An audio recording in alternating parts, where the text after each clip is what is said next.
Ekintu ekyo kirabanga ekitono naye kinene.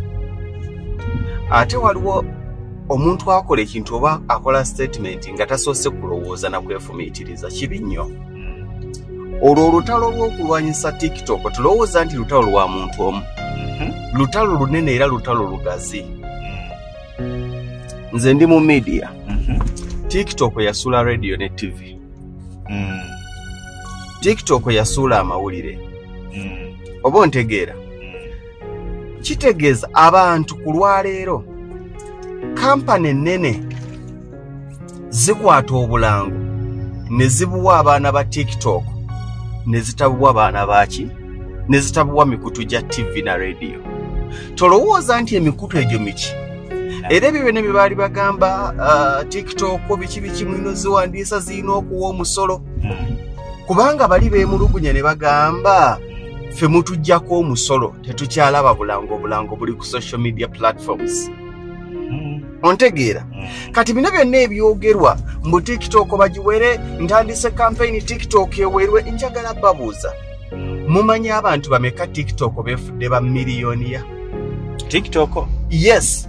Mwanyinaze. In fact banyinaze babiri bombi bankima. Muwala wange owa leader. Muto wange. Owa bana abatunda ebyamasannyalaze e Katwe.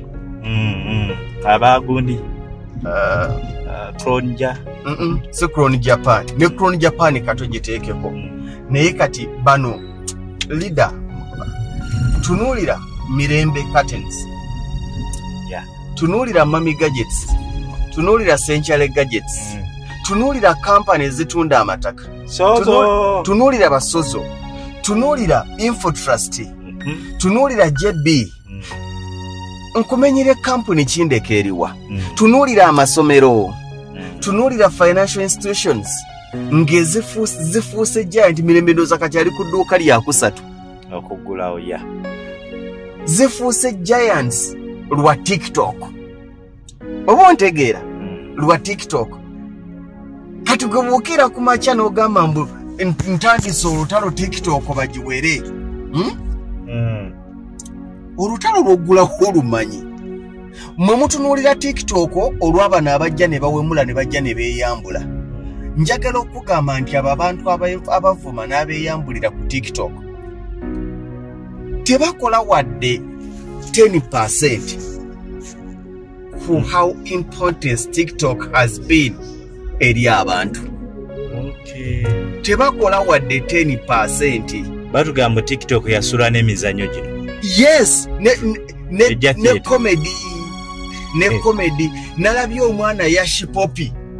Yashi Poppy yakubye akalango k'amasimu nga keetaaga kubeera ku BBC.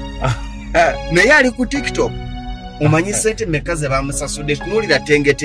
Kati ng'okera ku matango gamba mbu TikTok ewerwe tenge ogenda musasula. Ali Dubai akola sente akola bukadde na bukadde tunulira. Make simu zitufane. Is now a millionaire. Tunulira Phoebe ali kyali lwa TikTok. Omanyi olutalo lw'obugudde obwokera ku makya n'okwata ku TikTok. I don't know why. N'abantu tebavaayo ku kino. Please. Bwe tunaasirika ennyo bino ebintu. Abantu bagenda kujjanga like that Facebook eveewo mu ngeri bwetyo mbu simanya ekikulu mu byonna by'owooza simanya Kenya yatabangusirwa TikTok. Kenya teyatabangusirwa TikTok. Kenya yatabangusirwa nfuga mbi eya gavumenti. Bw'olwala ensanja bavu tojjanjaba nsanja bavu jjanjaba kiwundu. Yensonga lwaki Kenya tebannawera TikTok bagenze mu financial bill. Gye balabye nti yavuddeko ekizibu so si TikTok. Radio bwebika kitaawo oba nnyoko nti yafudde toyasa radio. Kubanga olina omanya okuziikako kwa mmeka. Era ku radio y'emu. Weebale nnyo. Toyasa radio. Kiraba. Tulowooze ng'abantu abayivu, abantu ababugumyeko. Njagala okugamba tulina abantu. Kati okimanyi nti buli ssomero liri ku TikTok. Yeah. Okimanyi nti amalwaliro gali ku TikTok. Waliwo. Okimanyi nti amaduuka gali ku TikTok. Waliwo yali anoonya eddwaliro ly'amatu. N'ateeka ku TikTok awo. Kati okere musawo wange Dr. Ida Nasolo mugambe nti jja kuva TikTok eveewo onaamuliisa. Gwe kino nkibagamba. Media houses zonna Uganda zisobola okuggalwa TikTok n'esigala. Abantu ne basigala nga bafuna information era nga bali okay. Kuba yeriwo. Enda kera ku makya olw'okuba emmotoka ekusudde kabenje nti emmotoka bazigobe mu Uganda. Zanzitira nnyabo. Obubenje obususse mu Uganda, obubenje bungi mu Uganda, emmotoka obubenje bungi emmotoka bazigobe. Oyina amagezi. Emmotoka etta abantu ate ye batwala zi. Abafugo etta abantu ye batwala okuziikira ye bajjayo. Emmotoka etta omuntu yetwala omulambo gwennyini. Lwaki tebagaana nti yafiiridde ku mmotoka tugutambuze ku bigere? Oba ku nnyonyi. Gano ge mazima. Ekintu kye mwogerako ekyokulwanyisa TikTok. Temumanyi kyekitegeeza, temumanyi TikTok bantu bameka beeriisa, temumanyi bantu bameka beenywesa, temumanyi bantu bameka TikTok beefudde ba miliyoniya ba biliyoniya. Omuntu bw'akeera ku makya n'agamba nti TikTok bagenda gigoba. Oba okutte ku buli TikTok ku buli business eri mu Uganda. Wanti buli business kati eri ku TikTok.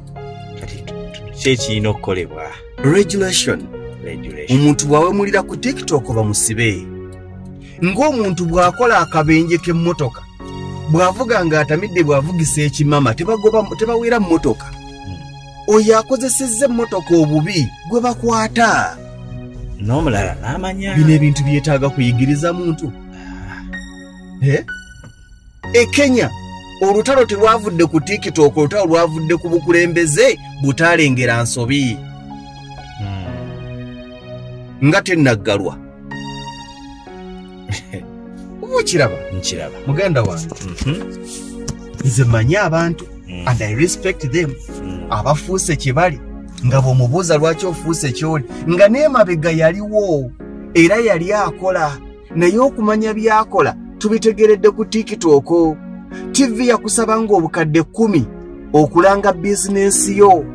Ku lwaliro ofuna emikutu gya TikTok 3, buli mwana n'omuwa akakadde kamu n'akulangira bizinensi n'okusinga eya TV. Akalango ka TV bwe kayita kaba kayise. Aka TikTok koolanze mu January ne mu February w'omwaka ogujja agiyiseeko akamanya. Naye akagenda yakukeberako. Alabe ye akola atya bulijjo. Okitegedde? Ebintu ebimu twefumiitirize. Okitegedde? Kati kampuulire. Baggulawo olutalo kuggala TikTok. Naffe tugenda kuggulawo olutalo kuwakanya kuggala TikTok. Ani anaawangula?